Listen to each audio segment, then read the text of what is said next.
Le premier livre, c'est Pèlerinage à la Mecque en scooter. Pourquoi pèlerinage? C'était juste la période après l'indépendance et on était perdus, on savait quoi faire.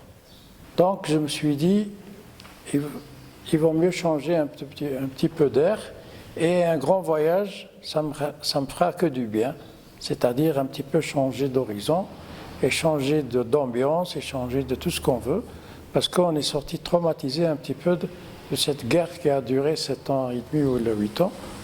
Donc j'avais besoin de souffler et de donner, si on veut, un peu de plus de punch à ma jeunesse. Alors je me suis dit, un voyage en Afrique, un voyage quelque part, mais le pèlerinage a pris le dessus. Et comme je n'avais pas de moyens de locomotion, juste un scooter, je me suis dit, banco, en scooter, on y va de n'importe quelle façon. Alors voilà comment j'ai décidé de faire ce premier voyage. Maintenant, bien entendu, le livre va révéler toutes les péripéties, plein d'humour, plein de surprises, de tout ce que j'ai pu rencontrer en cours de route. Bon, les intempéries, on n'en parle pas, mais c'était les grosses surprises, aussi bien en Libye, aussi bien, par exemple, j'ai rencontré un fort où il y avait un drapeau algérien qui flottait. Je me suis dit, que foutent les Algériens en Libye? C'était encore les reliquats du FLN où on maintenait une section. D'ailleurs, ils m'ont invité, et quand j'ai vu le drapeau, je n'ai pas pu résister pour savoir c'est qui.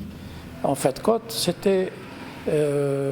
c'était une patrouille de jeunes qui n'avaient pas assisté à l'indépendance et qui étaient tout curieux de connaître ce qui s'est passé. Alors, ce qui fait qu'ils m'ont invité comme un roi et j'ai passé 3 jours avec eux à leur raconter uniquement comment l'indépendance s'est passée.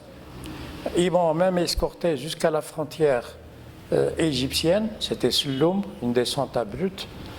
Et en fin de compte, donc j'ai continué le voyage. En scooter, je ne pouvais pas traverser la mer Rouge. Donc l'ambassade algérienne, comme elle était encore nouvelle, tout ce qui était nouveau était beau à l'époque. L'Algérie était la reine de tous les pays du monde. Actuellement, ça a changé, sans commentaire. Et bien entendu, j'ai laissé le scooter à l'ambassade qui m'ont reçu royalement. C'était à l'époque Brahimi El-Khadar qui était ambassadeur.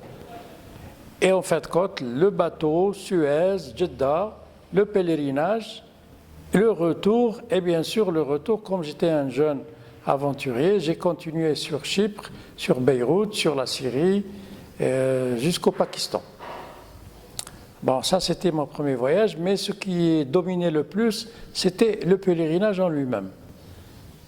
Et donc le livre trace tous ces péripéties, tous les états d'âme, et ainsi de suite. Voilà pour ce qui est du pèlerinage à la Mecque. Alors, juste pour en revenir à l'origine de ce livre, comment je suis arrivé à l'écriture? Parce qu'au fond, je n'étais pas destiné à devenir écrivain ou amateur écrivain, comme on veut. J'ai passé toute une vie à travailler autre chose, c'est-à-dire j'ai travaillé à la direction du plan parce que j'avais fait sciences économiques. Et ensuite, j'ai fait anthropologie au Canada, bien entendu. Et un beau jour, je m'ennuyais, donc j'ai commencé à écrire un petit peu les mémoires, aussi bien de ce pèlerinage que d'autres. Et la première des choses, c'est que j'ai adressé mon article au journal Le Quotidien. Le Quotidien, donc ça a fait boum, et tout le monde m'encourageait à écrire. Donc c'était à partir des articles des journaux, le pèlerinage, je l'ai fait, je crois, en 10 ou 15 épisodes. Donc tout le monde suivait allègrement et passionnément.